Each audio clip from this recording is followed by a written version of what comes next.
Do you want to up your slow cooker game?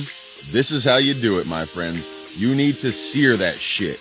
If you sear your meat before you put it in your crock pot, slow cooker, whatever the hell you want to call it, it gets so much more flavor.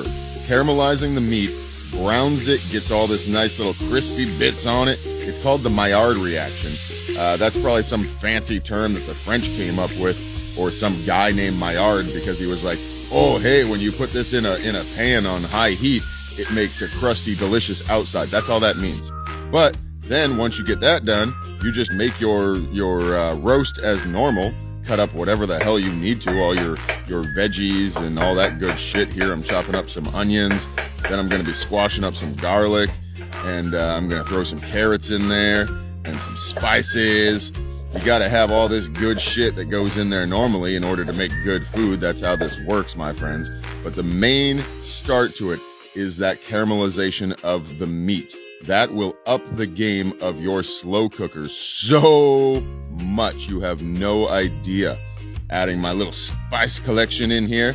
Little of this, little of that. Mix it up in the sink. Look at that beauty, huh?